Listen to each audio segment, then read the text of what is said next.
tout de suite sur cette deuxième table ronde qu'on va dédier là à la problématique des PPMS.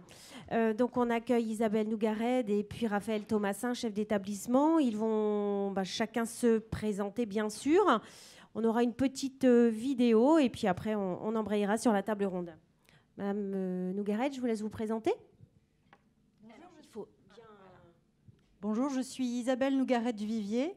Je suis chargée de mission risque majeur sécurité et conseillère de prévention à la DSDEN des Yvelines.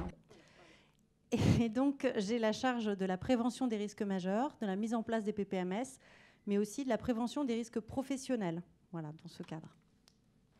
Et Raphaël Thomassin, chef d'établissement à l'Institution Jeanne d'Arc de Bruyères, qui est en fait un établissement dans les Vosges, entre Épinal et Saint-Dié, alors qui est constitué, je pense qu'on verra après un peu les photos, qui est constitué de 600 élèves, de 200 élèves dans une école, de 150 élèves dans le collège et 200 élèves en lycée professionnel sur 2 sites qui sont séparés, ce qui a autant d'importance que mon collègue de tout à l'heure.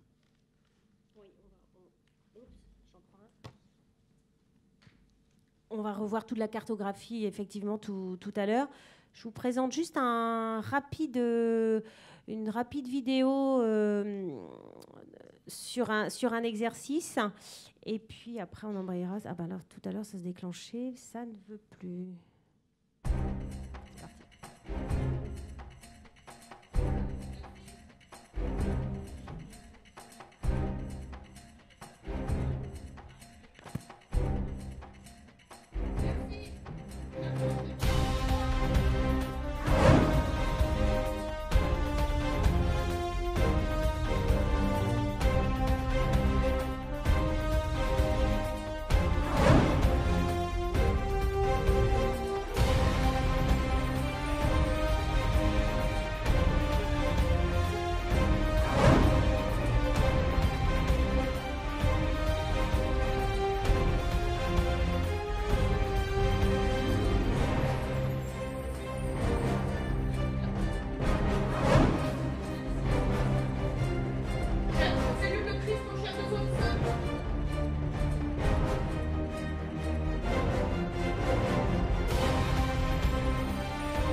Donc voilà pour cette première petite vidéo, de façon à faire une petite transition et lancer notre thème. Madame Nougared, juste peut-être nous présenter un petit peu la scolarité dans les Yvelines. On a fait un petit diapo là-dessus.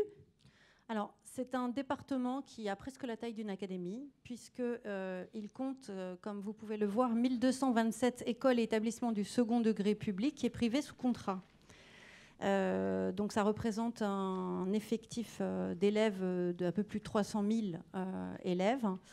Et nous avons un nombre de communes qui est assez important, puisque nous avons 239 communes qui ont des écoles sur leur territoire, ce qui représente 7 bassins d'éducation et 32 circonscriptions éducation nationale. Voilà, pour brosser un petit peu le tableau. D'accord. Et donc, monsieur Thomassin, l'Institution Jeanne d'Arc à Bruyères. Oui, j'ai un peu centralisé où on est, donc je vous disais, dans les Vosges, ouais, avec la particularité sur la diapositive suivante, ce qui est important pour la suite dans l'ensemble, c'est automatisé.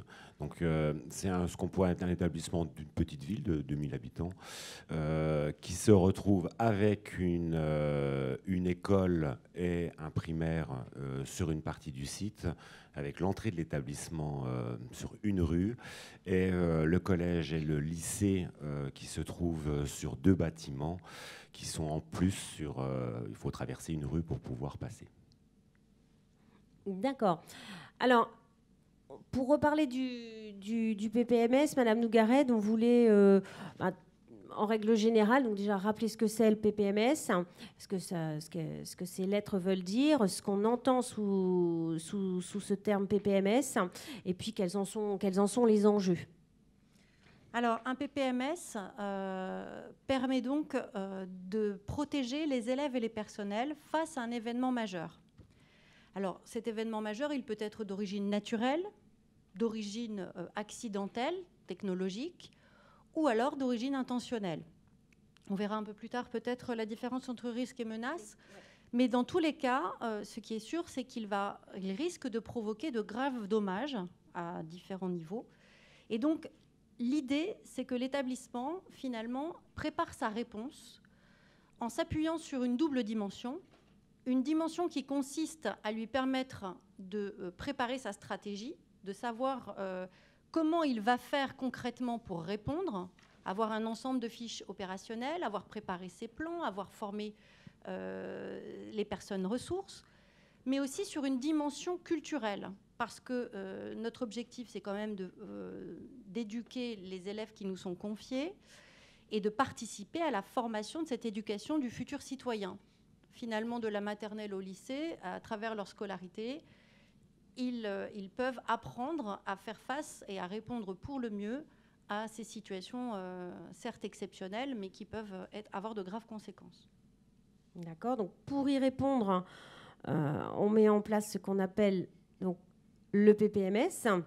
Tout à fait. Donc, il nous permettra donc alors de faire face à une situation de crise, de mettre en place la sauvegarde des élèves et des personnels sans tarder, en attendant l'arrivée des secours. Parce que ce qu'on sait, c'est que face à des événements de cette dimension, souvent les secours ne sont pas disponibles évidemment tout de suite pour venir nous porter assistance à chacun des établissements qui sont concernés. Ils sont mobilisés par d'autres actions et nous avons à nous auto-organiser pour pouvoir justement attendre qu'ils soient disponibles. Donc nous appliquons les directives des autorités et nous protégeons pour le mieux les élèves et les personnels qui sont dans l'établissement. Alors on trouvait intéressant aussi de refaire le point sur justement les types de PPMS et les différentes postures qui s'appliquent. Et refaire peut-être même, tout simplement un point vocabulaire, parce que on parle de mise à l'abri, on parle de confinement, on parle, voilà. Je pense que c'est intéressant de refaire un petit peu le point sur ce vocabulaire-là. Et donc on identifie 2 types de PPMS pour 4 postures. Tout à fait. Alors, on a vu rapidement tout à l'heure les textes obligatoires qui définissent notre cadre d'action. Le dernier texte est l'instruction du 12 avril 2017.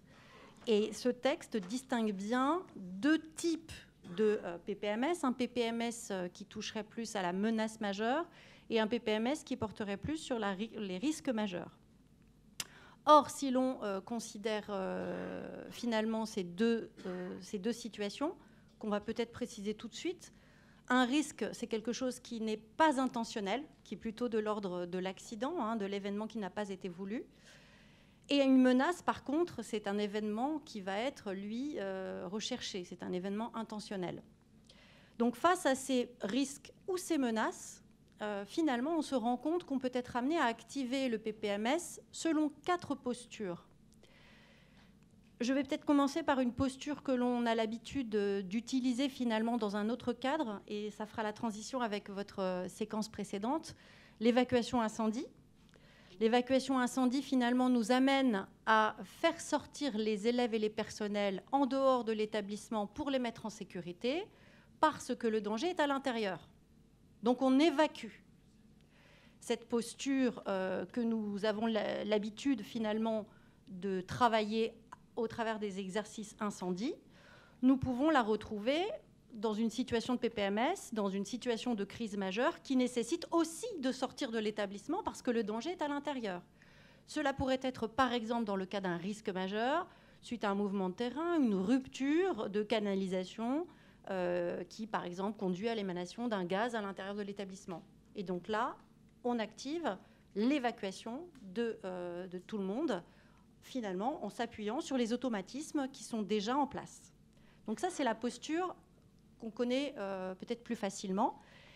Et lorsque on nous a demandé de préparer également notre stratégie face aux menaces et donc aux risques intentionnels, on se rend compte que faire sortir tout le monde parce qu'il y a un danger dedans, c'est finalement quelque chose que l'on pourrait être aussi amené à mettre en place si jamais on tombait nez à nez avec, par exemple, un engin explosif. On a une menace de ce type-là, et cette alerte à la bombe, cette situation-là, va nous faire sortir parce que le danger, il est probablement à l'intérieur. Donc là, on va réactiver quelque chose que l'on connaît déjà grâce à l'incendie et grâce à tous les exercices réglementaires que nous faisons.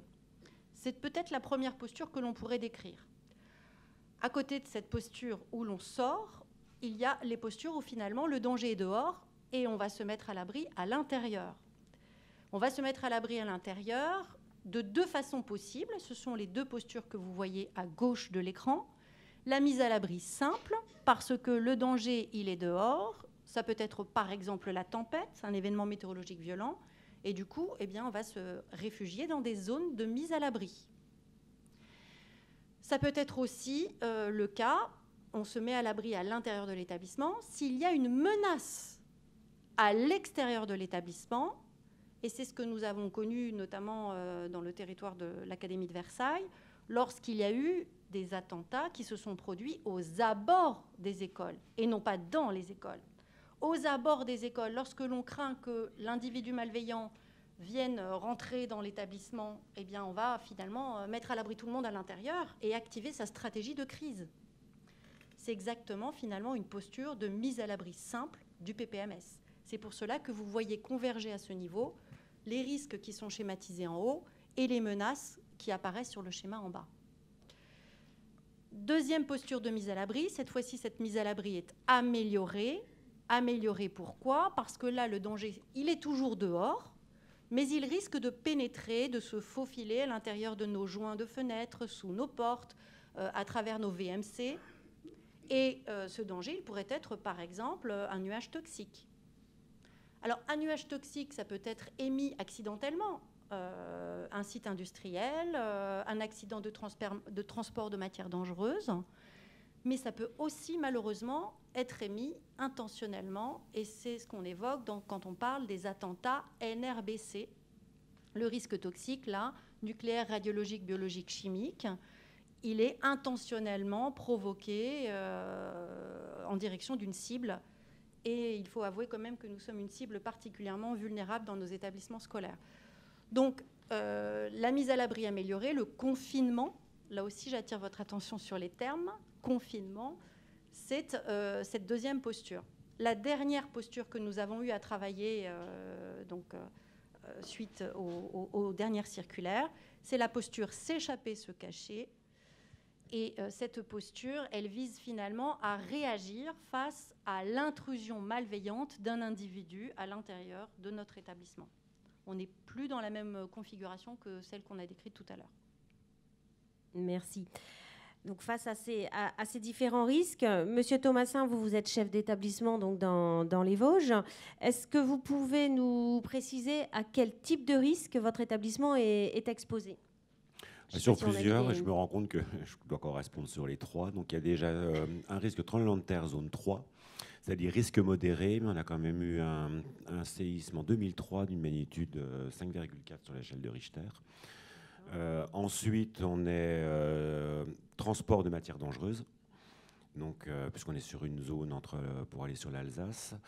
Et le dernier risque, on est en zone en risque nucléaire, modéré aussi, puisqu'on est à 40 km de Fessenheim et à 100 km de Cattenom.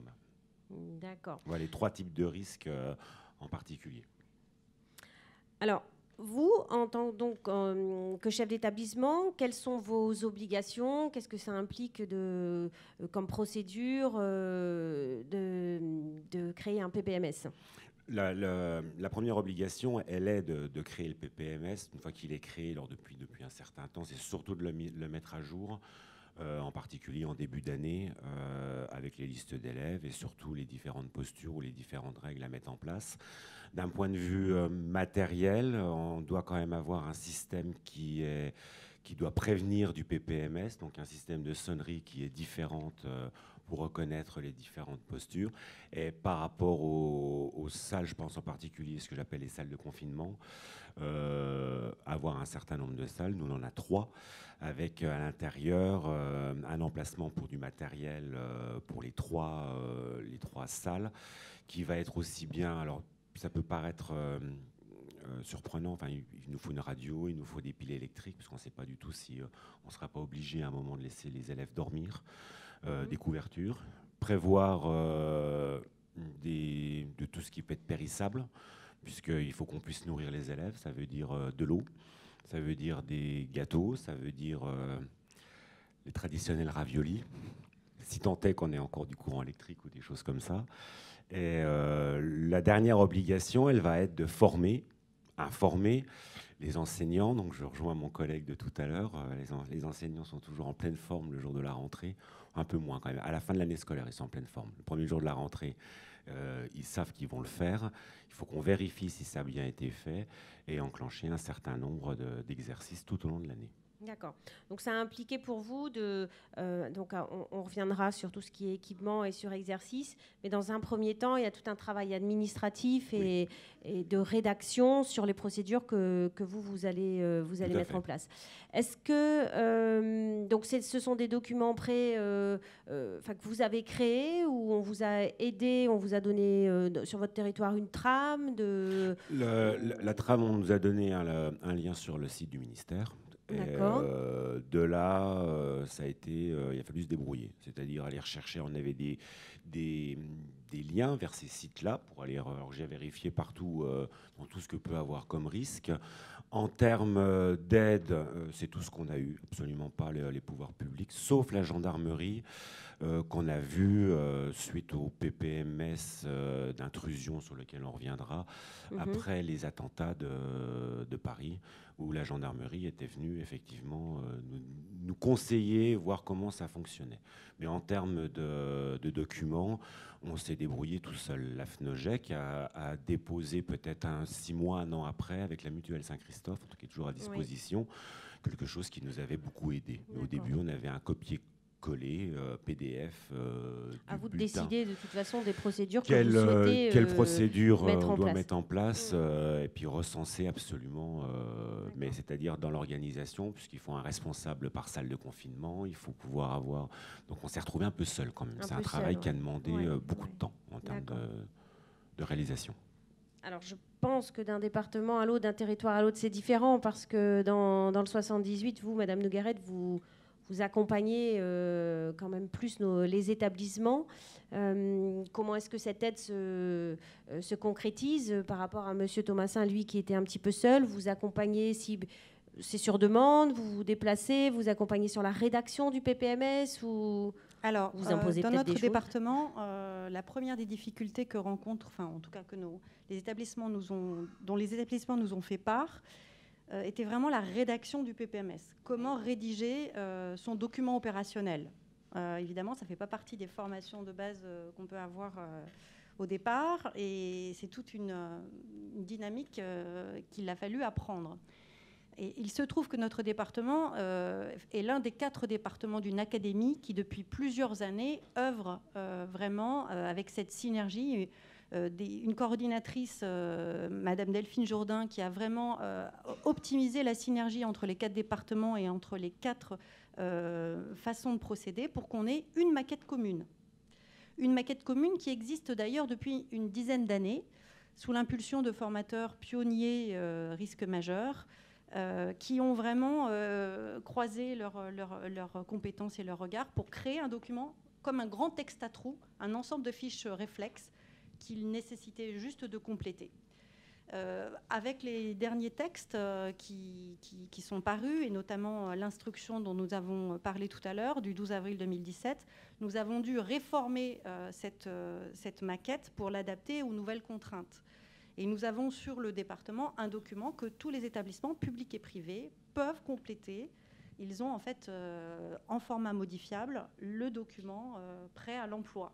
Donc ça, c'est déjà une première difficulté que connaissent beaucoup de collègues, que les collègues de l'Académie de Versailles n'ont pas.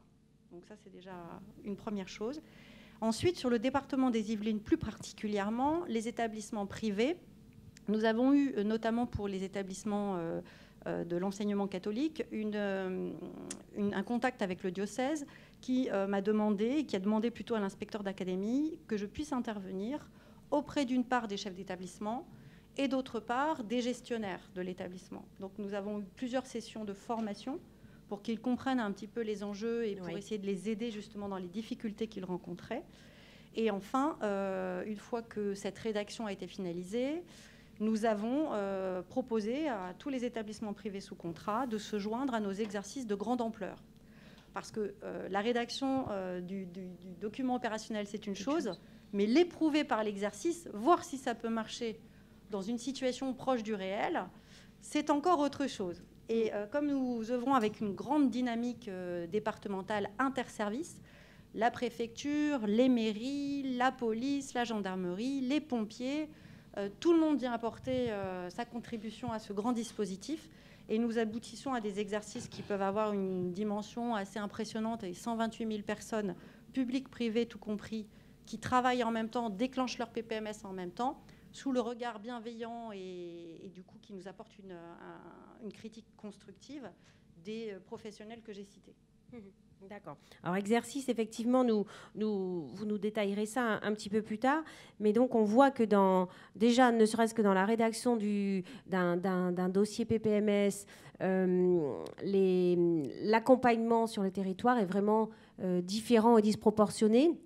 Et les demandes peuvent être aussi différentes. Nous, sur la Bretagne, donc, alors sur le département, on accompagne les établissements si besoin. On a mis à disposition, pareil, les trams pour les différents types de PPMS et des réunions d'information, etc. Et ce qu'on nous demande en plus en Bretagne, c'est de déposer les documents. Et je pense que vous, sur vos territoires, ce n'est pas ce qu'on vous demande, mais nous, il faut absolument que tous les PPMS et les plans d'intervention soient déposés sur le site Toutatis. Alors, je crois que c'est spécifique à la Bretagne. Donc, ce que je veux dire, c'est que c'est dommage, ce n'est pas encore uniformisé ou les demandes ne sont pas les mêmes. Et autre demande que nous avons eue cette année, mais je crois que vous l'avez utilisée, vous, dans le 78, c'est ce fameux diagnostic des locaux de sécurité.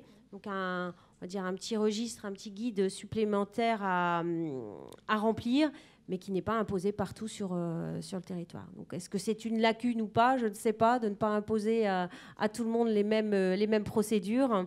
Mais je ne sais pas sur vos territoires s'il y a encore d'autres choses d'imposer. En tout cas, ce qui me semble important, c'est d'imaginer déjà que les documents soient partagés. Et dans les textes officiels, il est bien précisé que c'est justement cette coordination entre les services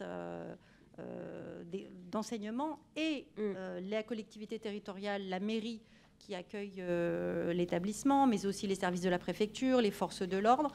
Ce partage d'informations sensibles, notamment, on parlait des plans tout à l'heure.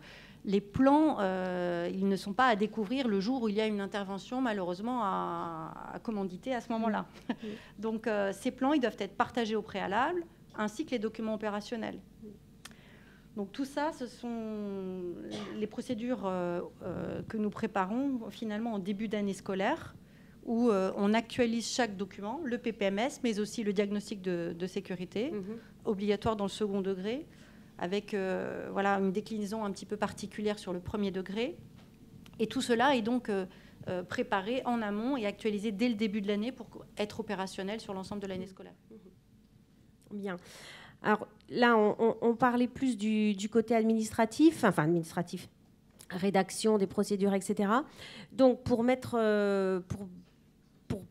en application si malheureusement on devait avoir à faire face à un événement.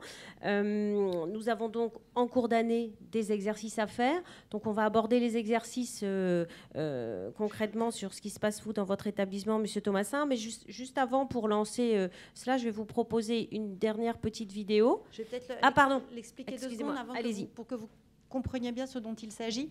Tout cet aspect, on a vu un petit peu opérationnel, il s'appuie, comme on l'a dit tout à l'heure, sur une double dimension opérationnelle et éducative.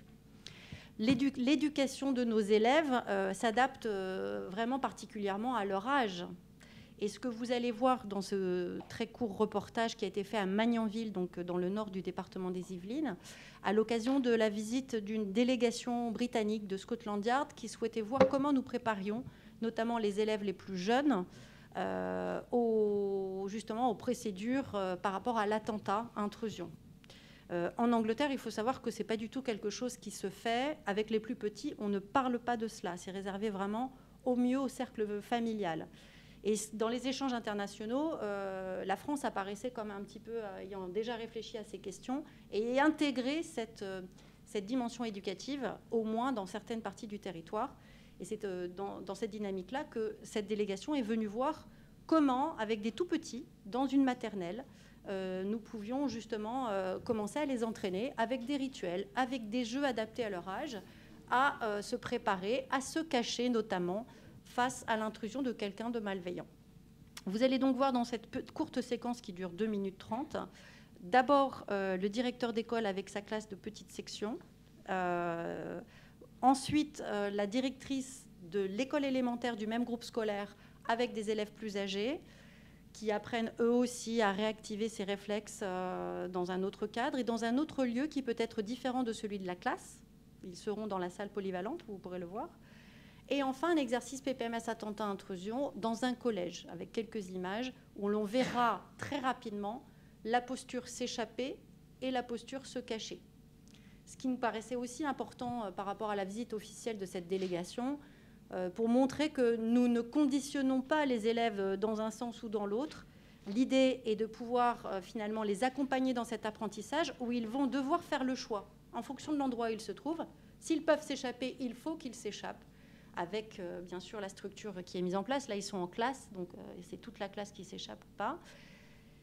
Ou alors, s'ils ne peuvent pas s'échapper, ils se cachent. Voilà, vous allez voir ça en quelques secondes. C'est un lieu aussi très important pour l'école et pour toutes les classes. Assez fréquemment, on fait des goûters ici et on réunit tous les élèves dans ce hall-là. Allez, c'est parti.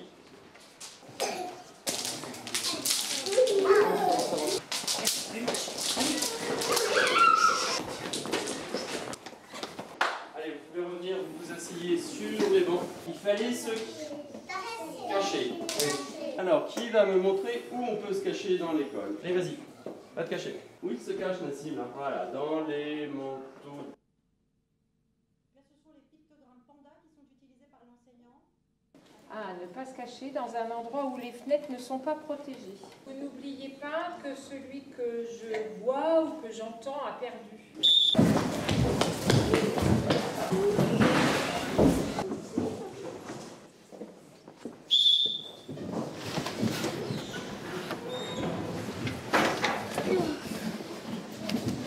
La dernière fois qu'on l'a fait, il y a des enfants qui avaient eu du mal à trouver une cachette. Est-ce que quelqu'un a encore eu des difficultés à trouver une cachette aujourd'hui? Alors, qu'est-ce qu'on a oublié de faire? Oui, qu'il y a des enfants qui sont chargés de fermer les portes. Alors, dans la classe, ils ferment les portes. On est dans le hall, il fallait aussi fermer et empêcher les intrus éventuels de rentrer.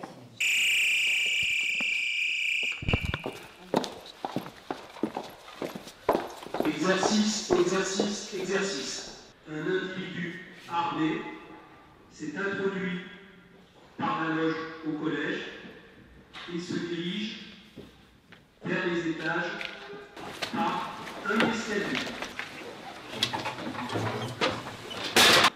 Je suis avec 25 élèves et une adulte dans la salle 107 du premier étage. Et on va attendre qu'on ait d'autres informations. Ok, je reste en ligne, j'attends.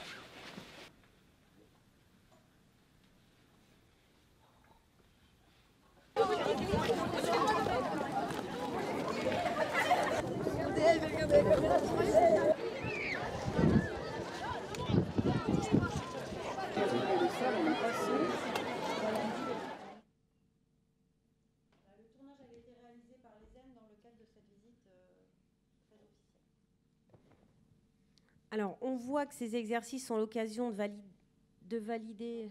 Ah oui, pour tout à l'heure, oui. D'accord. De valider, de corriger des orientations qui sont prises et qui sont inscrites au sein des PPMS. Monsieur Thomasin, vous réalisez combien d'exercices dans l'année? Dans l'obligation, alors ça tombe de la semaine dernière, on nous demande de faire 3 PPMS dans l'année, dont 1 en intrusion. Et ça fait la transition. Et les autres peuvent couvrir les autres risques. Voilà. Et en parallèle, dans l'organisation, il faut qu'on fasse aussi entre 2, nous on en fait 3 alertes incendie. Ça veut dire qu'on multiplie quand même un certain nombre, ce qui nous en fait 6 à faire. Il m'en reste encore un à faire sur l'intrusion. J'ai fait un peu, au moins, le confinement. Et est-ce qu'à l'instar des exercices de sécurité incendie, on en a un petit peu parlé tout à l'heure, est-ce que ces exercices PPMS, quel que soit le type de risque que vous couvrez, sont bien perçus? Est-ce que vous voyez que des automatismes commencent à être pris, ou est-ce que c'est encore un sujet relativement compliqué à aborder, et notamment les exercices? Sur l'établissement lui-même, le PPMS de ce qui va être, par exemple, produit chimique, n'est pas réellement perçu au sérieux. C'est que c'est quelque chose qui est difficile à mettre en œuvre. Ça résonne beaucoup moins que par rapport à l'incendie, puisqu'on s'imagine, je pense que ça passera sur la suite, que ça n'arrivera jamais. L'intrusion sur l'établissement, on est quand même dans des suites d'attentats qui ont quand même choqué les élèves, qui ont choqué les adultes, hein, qui nous ont choqués, est quand même pris beaucoup plus au sérieux. Un peu moins maintenant, c'est un peu le constat que je fais. Plus on avance, c'est malheureux, mais moins il se passe quelque chose. Alors c'est reparti sur Strasbourg, donc on voit tout de suite que c'est de nouveau vigilant. Et puis c'est tous les micro-problèmes qui peuvent arriver. Alors c'est dommage, parce que je pense que le pompier est parti. Là, zut. Pour des problèmes qui sont fortement agaçants, donc on en parlait dans l'intrusion, on nous demande de fermer les salles de classe. Sur les petits, on nous a demandé d'installer des verrous, puisqu'il faut verrouiller le plus rapidement possible. Les gendarmes étaient venus, la commission de sécurité est passée 1 an après, je pense que Hiroshima et Nagasaki étaient rien quand ils sont venus. J'ai bien reconnu un peu le ton, et qui me ordonne et qui veut me donner un avis défavorable parce que j'ai mis des verrous sur les portes. C'est-à-dire qu'il y a déjà la concordance entre les différents services qu'il peut y avoir. Ça a été l'une des plus grosses difficultés. Je vois que c'est pas ancré parce que c'est un couloir, donc c'est un établissement de 1840, ce qui fait qu'on est encore dans la mentalité des sœurs qui regardaient par les fenêtres du couloir. Je ne sais pas s'il y a des établissements comme ça. Et ça fait un peu froid dans le dos quand les gendarmes sont venus. Les petits, c'est la cohabitation. J'ai des tout grands qui vont jusqu'à 20 ans sur des petits qui ont 2 ans, qui n'ont pas compris ce que c'était. Donc quand le gendarme est passé, le gamin, c'était rigolo, parce qu'il lui a fait coucou comme ça. Et il m'a demandé de mettre des feuilles de papier partout, avec des dessins, et d'en accrocher partout pour pas qu'on les voit. Donc je me rends compte il y a 20 minutes que je n'ai pas le droit de mettre des feuilles de papier partout. Donc je suis un peu... Alors c'est le côté, je prends un peu comique, mais c'est toute l'ambiguïté dans ça. Et sur voilà, je prends un cas concret sur un PPMS où une institutrice, mais c'est peut-être plus le nom, pardon, professeur des écoles maternelles, ils étaient à la sieste. Donc elle a décidé que, comme elle savait que c'était un exercice et qu'il n'y avait pas de problème, elle a décidé de ne pas l'élever. Donc je me heurte à ce genre de problème, et puis des ambiguïtés. On nous demande, peut-être que vous pourrez nous répondre, c'est-à-dire la structure, c'est un bâtiment, c'est vraiment propre à chaque établissement sur 2 étages. On ne sait pas s'il faut fermer à clé, s'il faut partir, à quel moment ils sont, faire silence. Mais il faut qu'on téléphone pour savoir s'ils sont bien dans la salle. C'est assez compliqué à mettre en œuvre sur le problème d'intrusion dans ça. Et après, c'est ce qu'on disait, c'est-à-dire que l'entraînement pourra pallier à ce problème-là. Et c'est la seule solution qu'on a, c'est de l'entraînement. Entraînement et sensibilisation. On en parlait tout à l'heure de la sensibilisation. Adultes. Voilà. Sur la sécurité incendie, c'est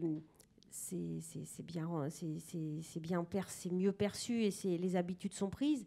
Mais c'est vrai que sur les PPMS, la sensibilisation, vous, en tant que chef d'établissement, vous savez, vous devez mettre en place des choses, mais c'est pareil, il faut sensibiliser les acteurs, et on est un peu à un tournant à développer une culture de la sécurité.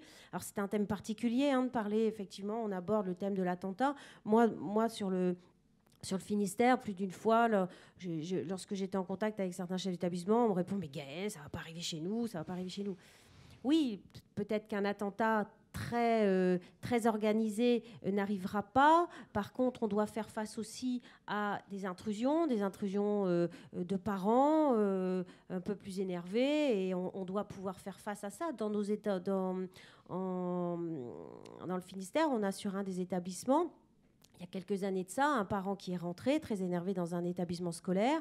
Il voulait absolument en découdre avec le chef d'établissement. Il avait une arme factice. Je peux vous assurer que le premier enseignant qui était en face de lui a très mal vécu la situation et n'a toujours pas réintégré son poste. Parce que, alors c'était il y a quelques années, donc peut-être qu'on en parle, et on en parlait déjà moins. Mais voilà, donc on a vraiment tout ça à développer. Et au quotidien, pour vous, ça se concrétise comment? C'est pareil, des réunions, chacun connaît son rôle, à jouer s'il arrive quelque chose ou c'est compliqué. En plus des exercices, je pense que c'est compliqué. Il y a des freins. Les freins va être l'habitude. Ça va être la vie de tous les jours. Ça va être.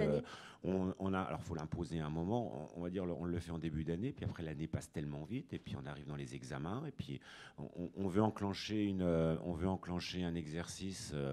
On vous dira je peux pas parce qu'aujourd'hui il y a un contrôle continu, enfin en formation continue. Le prof d'histoire-géographie, sans le stigmatiser, a préparé son devoir ou bien une rédaction de 2 heures. Et c'est vrai que ce qui est l'ennemi, je pense, ça va être la vie habituelle, quoi. C'est-à-dire que ça va tellement vite et ça on n'y pense pas forcément tout le temps. La vigilance retombe à un moment donné dans l'année. Très rapidement. Honnêtement, très rapidement, la vigilance retombe. Alors c'est pas de la négligence, je pense que c'est la vie habituelle, quoi. Madame Nougaret, vous sur les Yvelines, il y a un accompagnement spécifique aussi pour sensibiliser les acteurs? Alors, je vous ai déjà parlé des temps de formation qui ont été organisés par le diocèse. Et le diocèse, justement, centralise, je les salue parce que je crois les avoir aperçus dans la salle, le diocèse centralise les documents opérationnels de chaque établissement. Et ensuite, il participe également à l'exercice.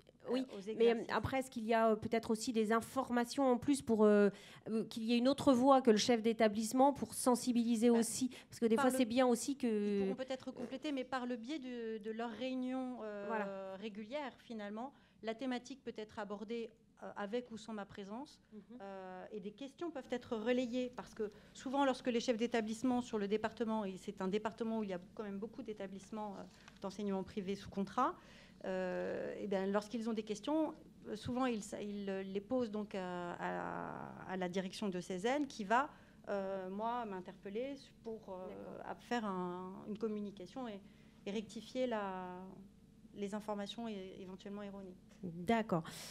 Alors, sensibilisation évidemment, et donc nous devons faire face aussi à la mise en place du plan Vigipirate. Et on a prévu de faire un petit focus. Je vous laisse commenter un petit peu. Alors, effectivement, vous savez que la posture Vigipirate, le plan Vigipirate est un outil de l'État qui permet de lutter contre le terrorisme et qui associe tous les acteurs, publics et privés, dans une démarche qui vise à être vigilant, à se protéger et à prévenir ces menaces. Ce plan, il est censé s'adapter justement à la situation du pays. La nouvelle posture actuelle a été mise en application le 6 mai et elle aura elle courra jusqu'au 18 octobre 2019. Et vous voyez qu'il y a 3 niveaux. Nous sommes donc en fait au niveau de sécurité renforcée, risque attentat. C'est le même niveau que celui que nous avions pendant les 6 mois précédents. Par contre, ponctuellement, vous avez peut-être le souvenir qu'en décembre, il y a eu effectivement les événements de Strasbourg. Et juste après cet attentat, nous avons tous basculé en situation urgence attentat.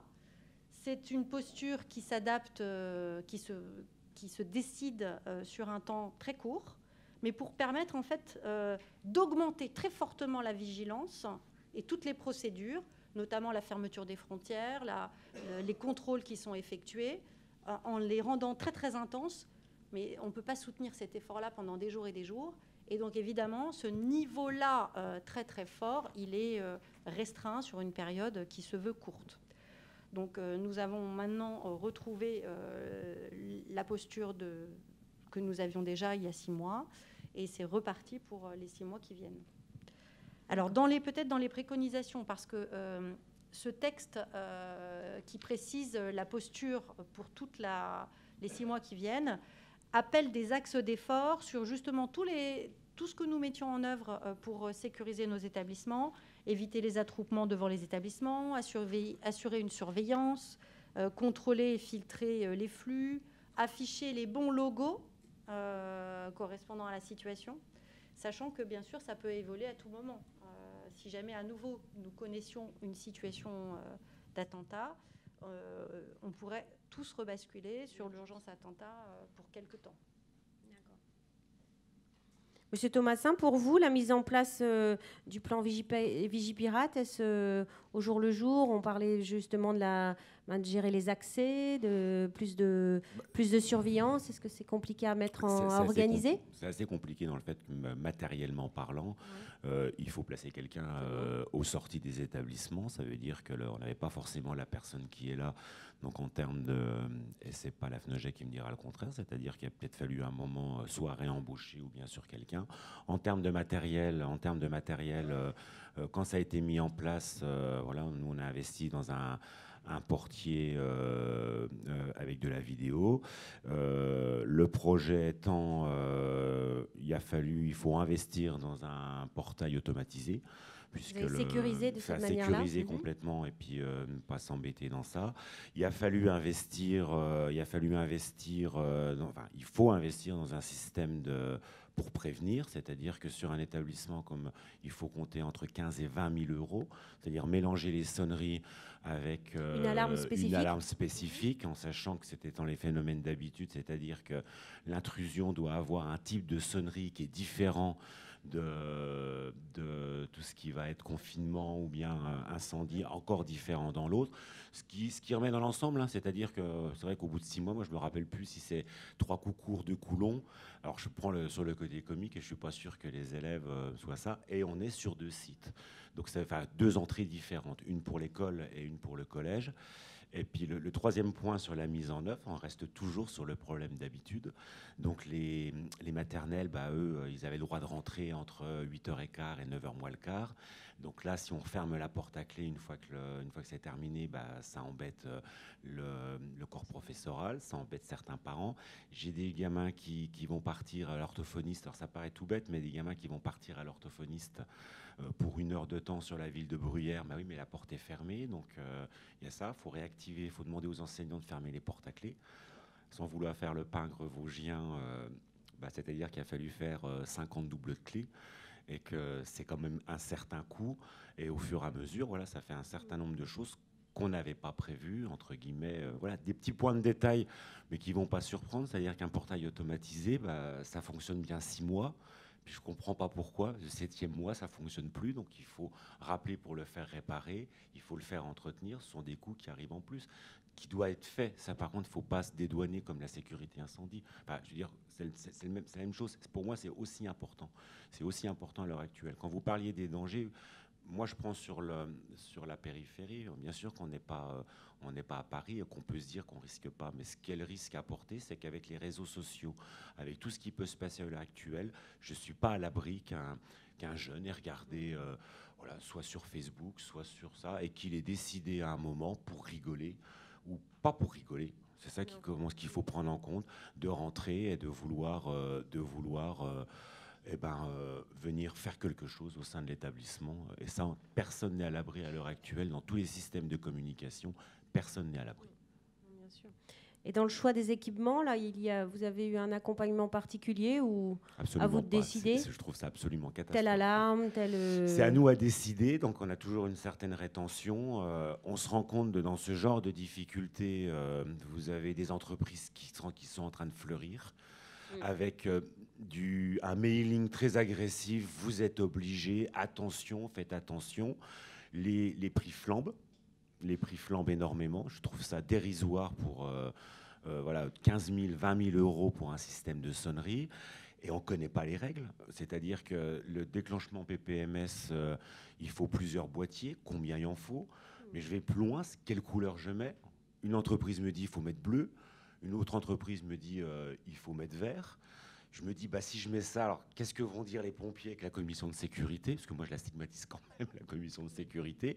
Donc, est-ce qu'on met la bonne chose? Est-ce que dans un an, il ne faudra pas changer encore le système? Parce qu'au lieu de 3 sonneries, il en faudra 4.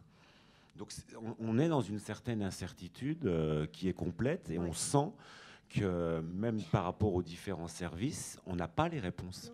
J'ai pas la réponse des 10. On nous dit d'avoir un système d'alerte isolé pour un son spécifique pour... Alors, c'est surtout pour la notion d'attentat à intrusion. C'est ça. On est bien d'accord. Mais c'est vrai qu'on voit fleurir de nouveaux systèmes où on nous dit là maintenant il y a 3 sons, comme ça s'il y a un risque majeur, là on pourrait le couvrir.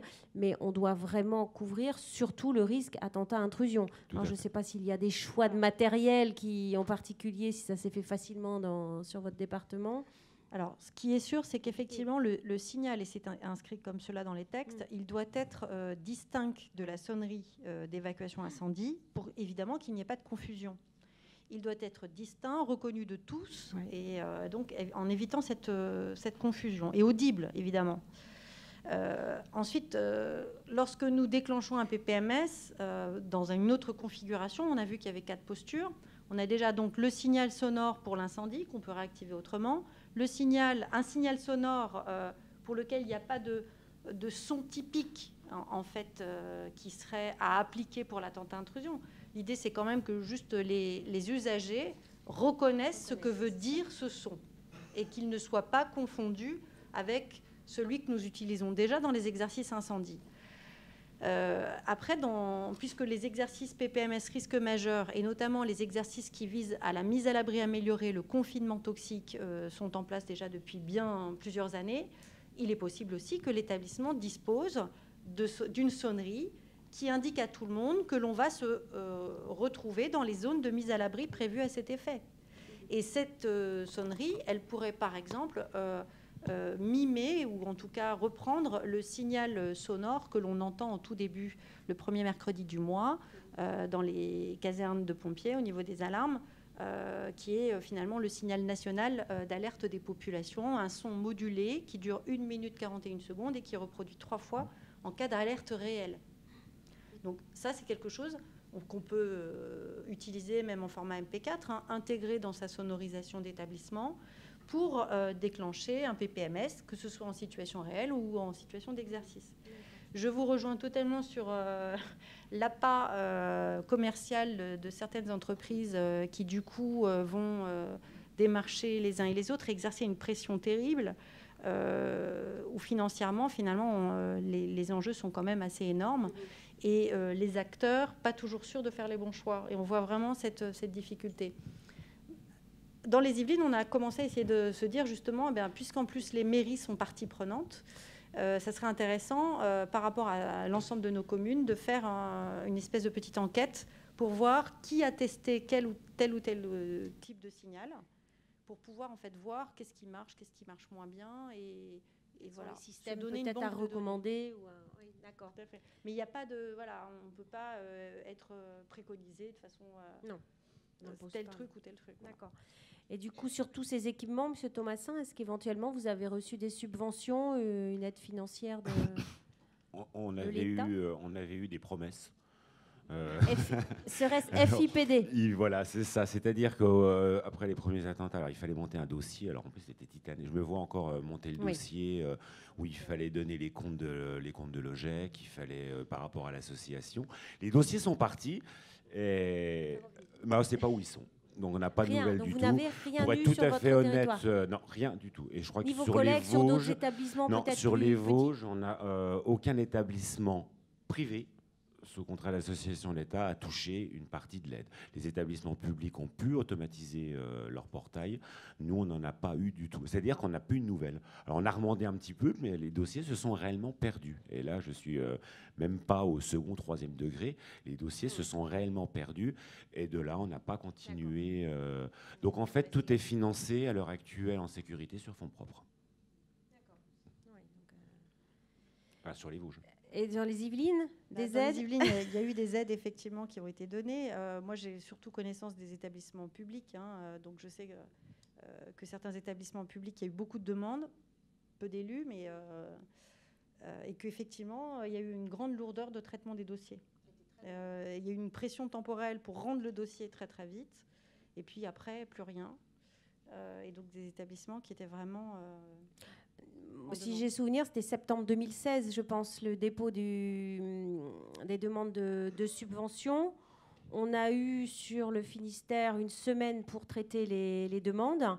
Donc il fallait envoyer les devis. Enfin, on est allé très vite. On a relancé. 2017, on a 4 établissements qui ont eu une subvention. Et on a eu quand même la bonne surprise en 2018 de voir que 60 écoles, donc la école du premier degré, ont reçu une subvention. Donc sur les 60 écoles, ça représente un peu plus de 43 000 €. Par contre, investissement imposé sur le système d'alerte. Pas le droit d'automatiser un portail. Voilà. Donc l'obligation, c'était de poser ce système d'alerte. Donc le FIPD, on l'a eu, on en a eu un petit peu effectivement en 2018. Donc voilà, sur tous ces équipements, donc on voit la problématique de l'investissement. De toute façon, donc pour moi, il faut aussi sensibiliser. Déjà aussi, si on ne peut pas mettre en place tous les équipements qu'il faut, la sensibilisation, elle est là. Donc au vu de votre recul, du recul qu'on a et de l'expérience que vous avez, ou vous, Monsieur Thomasin, et vous, Madame Nougared, est-ce qu'il y aurait pour vous 3-4 points d'attention que vous jugez incontournables sur ce sujet des PPMS, pour conclure un petit peu notre table ronde et éventuellement répondre à une ou deux questions? Est-ce qu'il y a 3-4 points Moi, je commencerai, je dirais, déjà la vigilance. Donc ça, oui. C'est la vigilance. Le deuxième point, l'habitude. C'est-à-dire qu'il faut tuer les habitudes. Ah, c'est à moi. Oh, je cherche. Je pensais que vous aviez, Non, j'en cherchais un troisième, mais je ne l'ai plus en tête.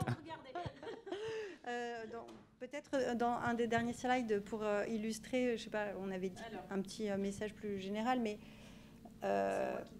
on a parlé de la sécurité, de la vigilance, et effectivement, moi je pense que voilà, ce slide-là, construire ensemble une culture de la sécurité, est-ce que ça pourrait pas être notre objectif commun? Ensemble, il y a tout dedans, l'aspect culturel, la construction, parce que c'est un vrai travail de fourmi, on l'a vu, qui demande de se préparer en amont, de croiser les regards, de croiser les compétences, de s'appuyer sur les professionnels. Et donc, il faut, je crois, vraiment avoir cette démarche interservice qui permet de s'appuyer sur des gens qui ont des compétences que l'on n'a pas. Donc croiser et construire ensemble pour préparer la meilleure des réponses possibles. Évidemment, on sait qu'on restera vulnérable, mais que c'est cette préparation qui fera que l'on sera probablement plus résilient face à l'événement majeur qu'on risque de rencontrer. Et c'est bien par notre mobilisation collective, j'aime souvent dire, la sécurité, c'est l'affaire de tous. C'est l'affaire des professionnels, oui, c'est l'affaire du maire, c'est l'affaire du préfet, c'est l'affaire du président de la République, mais c'est notre affaire, notre responsabilité de chef d'établissement, à chacun dans nos missions, de parents, dans l'accompagnement de nos élèves, de tous à notre niveau, puisque nos élèves, ils sont quand même plus d'une dizaine d'années dans nos établissements. Ils construisent ainsi une culture et peut-être que grâce à tout ce parcours, ils deviendront des citoyens plus responsables, solidaires et résilients. Merci beaucoup. Est-ce qu'il y a un témoignage, un commentaire, une question?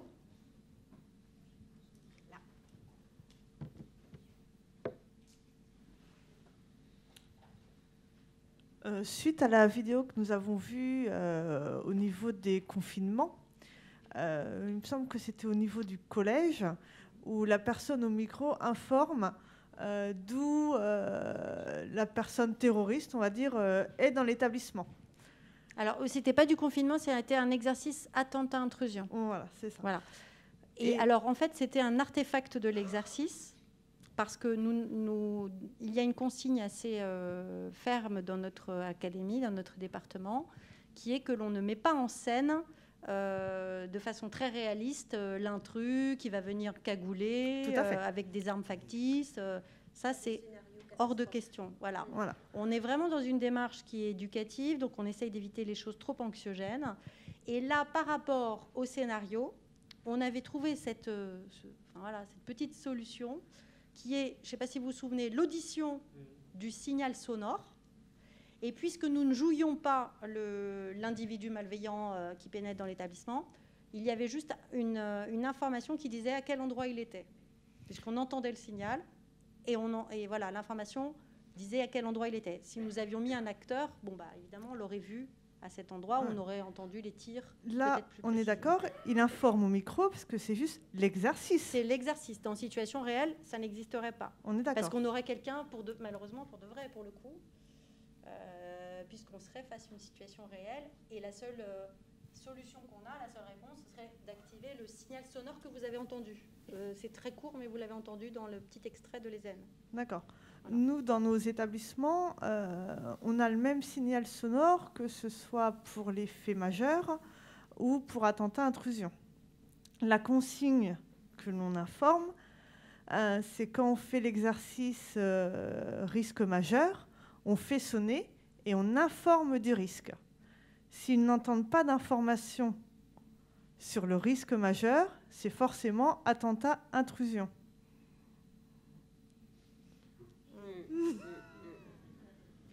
Alors, vous voyez les limites en fait de ce que ça peut donner, dans la mesure où on a bien vu que risque majeur, vous avez vu, il y a plusieurs configurations. Oui.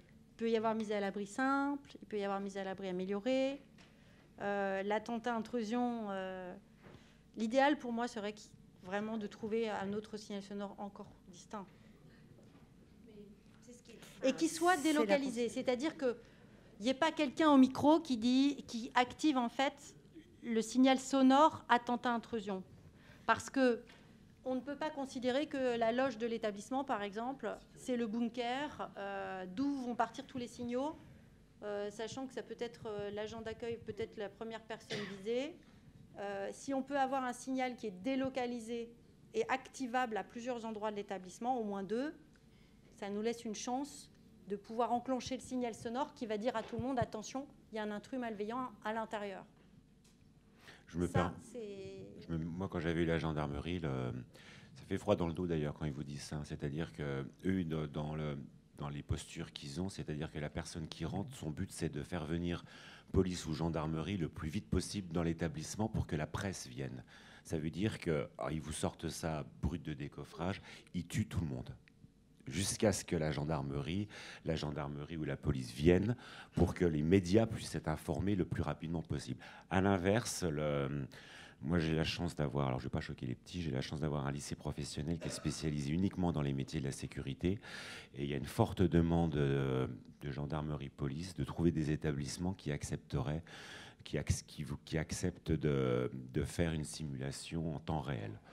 Alors j'ai accepté parce que de par le profil du lycée professionnel, et on travaille là-dessus pour octobre de l'année prochaine, et c'est une journée où il n'y aura pas de petits et pas de collégiens, étant donné que ce ne sont que des lycéens, agents de sécurité et bac pro métier de la sécurité, parce qu'à l'inverse, la gendarmerie, police, la BAC, tous les services ne trouvent pas de moment pour eux pouvoir s'entraîner assez rapidement. Mais je comprends tout à fait que je ne fais pas venir les tout petits, je fais ça un mercredi pour les petits, et je libérerai le collège, parce que effectivement c'est anxiogène et c'est problématique. Mais si vous voulez, moi ce qui m'inquiète le plus, c'est vrai que ça a pris le dessus, c'est cette spontanéité des gens, voilà, quand on vous annonce, parce qu'au début, moi, quand on a commencé, on n'avait pas mis le système. Alors j'avais une corne de brume, jusqu'à ce qu'ils me disent, mais de toute façon, ils me disent, vous resterez en vie 3 secondes. Donc du coup, j'ai remis ma secrétaire et la comptable à l'entrée, le temps que pour pouvoir voilà.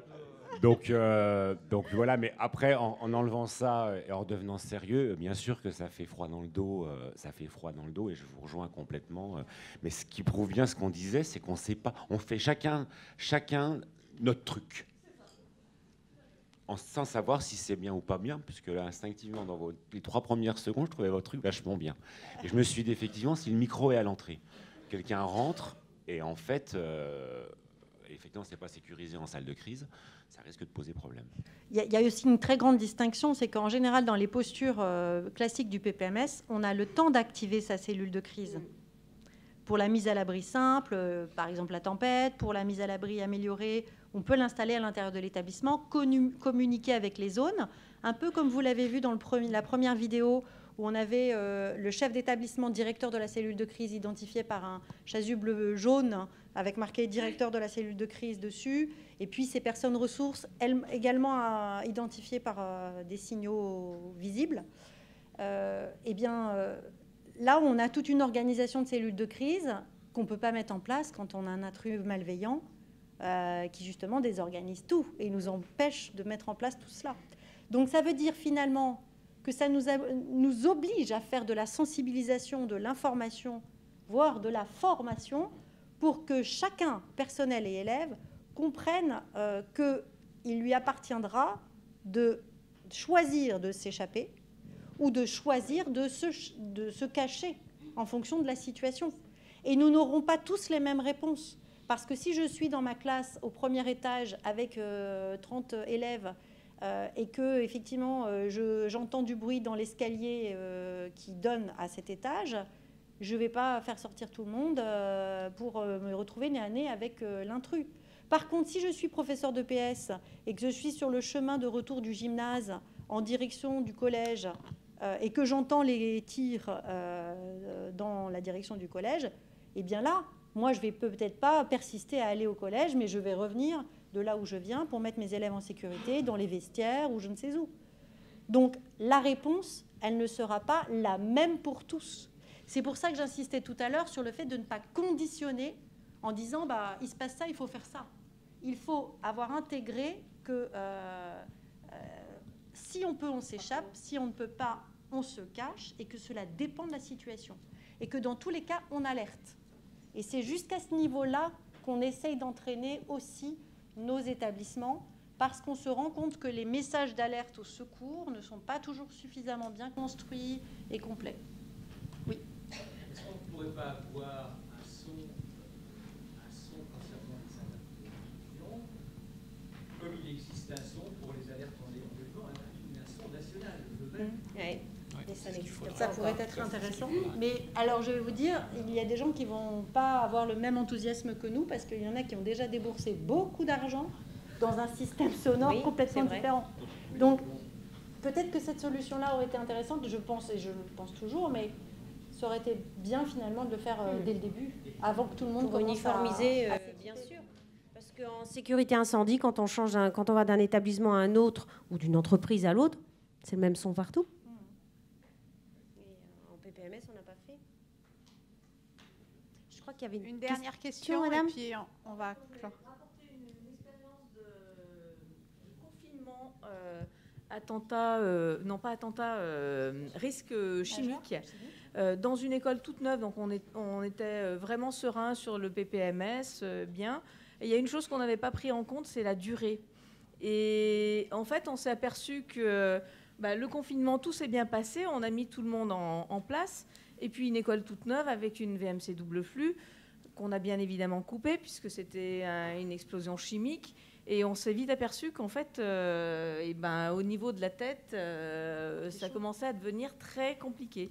Et du coup, cet exercice qui était à l'échelle communale a été très utile pour dire notre PPMS confinement, il est pas du tout adapté. Et au lieu de regrouper plusieurs classes dans un même espace, la décision a été de dire on ne prévient pas les élèves tant qu'on n'arrive pas à la zone récréation ou autre. Chacun continue à être dans sa classe. Comme ça, au moins, dans la durée, d'une part, on n'a pas tout le monde qui respire le même air vicié. Et en plus, ça permet aux élèves de ne pas avoir cette période entre la récréation et le moment où ils sont... Enfin, l'alerte et le moment où ils sont réellement prévenus, de trouver le temps long. Et c'est des éléments, si on n'avait pas fait l'exercice commun à échelle de temps réel, on n'aurait pas mis ça dans le PPMS. Merci beaucoup pour cette remarque, parce que réellement, elle est très forte dans le sens où nos établissements, lorsqu'on fait des exercices, ils se plaignent souvent de « Oh là là, c'est trop long, quand est-ce qu'on peut s'arrêter? Ça nous semble long, les exercices. » Mais c'est bien lorsque qu'on éprouve ça, qu'on se rend compte qu'il fait chaud, qu'on aurait peut-être dû penser à faire découvrir les enfants plus tôt, parce que s'ils ont gardé leur blouson ou si voilà, ils sont un peu chaudement vêtus, ça peut leur poser des soucis. D'éviter d'utiliser des feutres malodorants ou des poussières de craie pour ne pas justement saturer la zone, de trouver des activités occupationnelles calmes pour qu'ils ils vivent ce temps-là d'attente dont on ne sait pas combien de temps il va durer au final, le mieux possible. Oui, bonjour. Delphine Jourdain, je suis secrétaire générale adjointe de l'Observatoire national de la sécurité et de l'accessibilité des établissements d'enseignement. Je souhaitais juste vous apporter une petite précision sur ce qu'Isabelle a précisé. Donc Isabelle Nougaret est membre de la commission risque majeur à l'Observatoire et vous étiez nombreux à poser des questions donc, sur comment on doit faire, comment peut-on être accompagné. Bien sûr, l'accompagnement humain, c'est ce qu'on souhaite quand c'est possible. Mais à l'Observatoire, Isabelle Nougaret et puis de nombreux autres spécialistes dans les domaines de la sécurité créent des publications avec des conseils, des décryptages des textes officiels. Voilà, toutes ces informations, vous pouvez les trouver sur le site de l'Observatoire, bien entendu gratuitement. Donc c'est ons.education.gouv.fr, Observatoire national de la sécurité, ONS. J'espère que ça pourra vous aider également dans toutes ces démarches qui ne sont pas simples.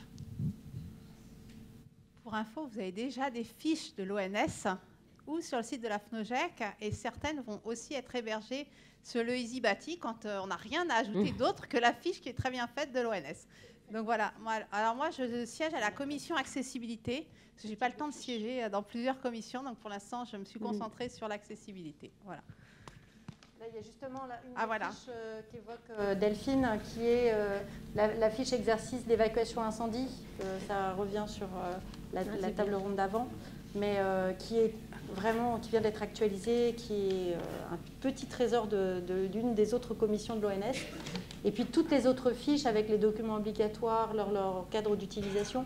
Vraiment, le site est en plus très bien fait, pratique et facile d'accès. Mais on vous remettra les liens, donc vous allez, les participants, donc vous recevoir le support.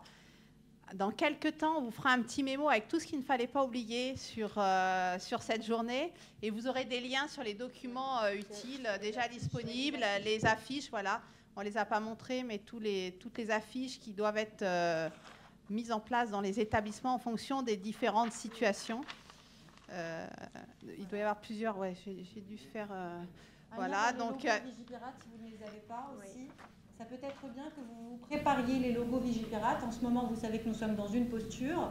Il se peut que très rapidement, on bascule vers autre chose. Si vous vous êtes déjà préparé vos logos, hop, c'est facile de les afficher sur vos portails, sur vos établissements. Tout est déjà prêt. Bon, et puis il y a la vidéo également, la vidéo qui est... labellisé par l'ONS, labellisé par l'Institut français des formateurs risques majeurs, que l'on peut citer aussi comme ressource pour vous aider à mener des actions éducatives. Et puis donc cette vidéo que l'on trouve aussi sur education.gouv.fr, qui est la vidéo se préparer à l'exercice PPMS attentat intrusion, qui est un support que nous avons créé dans les Yvelines pour pouvoir toucher le plus rapidement possible les établissements qui devaient très vite être amenés à faire un exercice PPMS attentat intrusion. Et malgré tout, nous n'avions pas eu le temps de former tout le monde. Donc pour pouvoir toucher tout le monde rapidement, on a fait un format vidéo de 8-9 minutes pour que voilà, tout le monde puisse... donc vous pouvez en profiter. On vous enverra les liens. Certaines vidéos étaient très bien, mais plus longues pour cette journée. Voilà.